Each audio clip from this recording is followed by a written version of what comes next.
Thanks for joining us once again. I'm Lynn Doyle. This is It's Your Call, and my guest this hour is Jerry Wolman. His name is forever linked with the Philadelphia sports industry. In the early 60s, he became what was then the youngest owner of an NFL franchise. He owned the Philadelphia Eagles. It was a passion of his, along with some other sports teams and arenas and venues in the Philadelphia area. Also got involved in Chicago, was known nationally by sports figures and politicians and movie stars. Like, you hobnobbed with them all. That must have just been a surreal experience for a boy who came from the coal fields of Pennsylvania. Well, Lynn, so people, I know some people get carried away. I had a lot of fun with the people, but I had the same fun with my friends from Shenandoah. Yeah. So, I never looked at it that they lived a different life out in Hollywood, and I enjoyed being with them. But I enjoy being with everyone. Well, that's a good thing, Never forget where you came from, right? That's right. That was something my parents taught me as well. Those good mountain people, they always have that philosophy. Now, as much as you were enjoying all of this, there was a downfall, as we mentioned before we took that last break. Creditors came. It was a perfect storm of things that just went wrong all at the same time. And at one point, you had nothing but bad luck kind of hovering around you. So the hardest decision for you was ultimately to sell the Philadelphia Eagles. You held that as long as you could. Yeah, I was forced to sell them. It was not my choice, but it was the judge's choice that they had to be sold.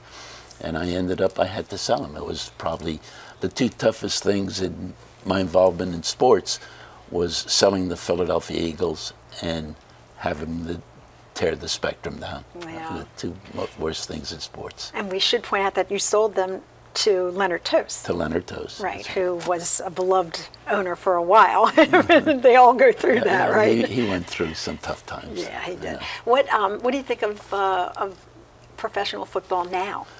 Well, it's a different game now than when I was in it. When I was in it, it was really a sport. Today, it's really a business. And the owners have to look at it differently today, and so do the players. I don't know that I would enjoy it as much today, enjoy being an owner as much today as I did when I was an owner back in the 60s. You anticipated my next question, because I was going to say, if you were given the opportunity to do it again now, would you?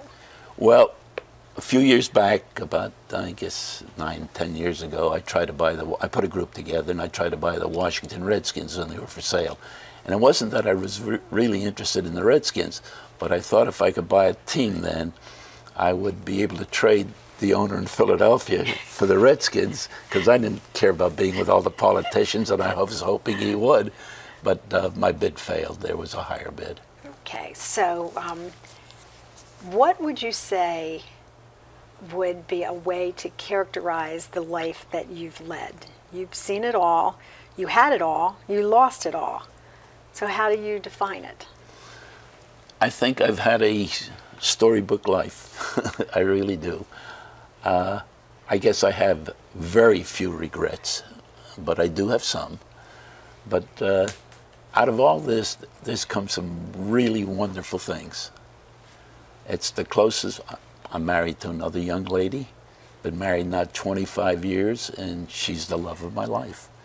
She's also a wonderful grandmother. And I spend most of my time with my grandchildren, and I love it. Aren't they great? They're the greatest. Anyone that does, I only hope that grandparents can have as much love and enjoyment out of their grandchildren as we do out of ours. You actually want to have a shout out for your one granddaughter who helps with the book? She is unbelievable. Her name is Robin, and she's really my boss. She's the publicist and everything else, but she tells me where I'm going, what I should do. I've never won an argument with her yet, and she's usually right. Well, see, that's a smart man. I don't know that you're the world's richest man, but you could be one of the world's smartest if you listen to the women in your life, right? She's pretty smart. Yeah, she is. She did some great things in her career, so I'm very proud. So you were able then to find a balance after you had lost something that meant so much to you.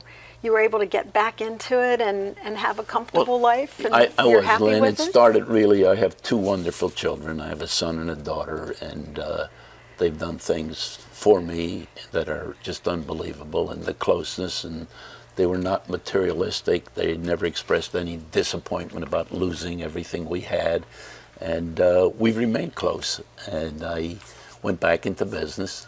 I've done a number of things, and you know, everything seems to work out for the best. And you have a great attitude. You have had a myriad of experiences, both good and bad. What do you say to young people just starting out? What's the best piece of advice you could Follow give them? your dream. Just plain and simple. If you want to do something and you work hard enough and try hard enough, you have a good chance of getting there. You won't always get there, but as I said earlier, it's a sin not to try. And if there are disappointments, how do you deal with them? Do something. When I feel down or something, honestly, this is true. And I've told all my children and grandchildren this, when I feel down about something, the way I get myself out of it is I go out and do something nice for someone else. And it always works. I feel better after I do it. All right, well, it sounds like good advice. If it's been working all these 8 decades, who might argue it's with it, almost right? 84 years, and I think it's too late to change now. Mazel tov. Congratulations. Thank you so much for being with us. You. I really appreciate it. I enjoyed reading your life story, and I'm sure that you'll have to read this book sometime and tell us what you think of it as well. The one thing you should also know, Lynn, real quickly, is that part of the proceeds go to the Miracle League. Oh, that's a great thing. Which is a great, great charity. I'm so glad that you mentioned that. Jerry Wolman, the world's richest man, the subject of this new book. Thank you so much for being with us. We'll see you all the next time.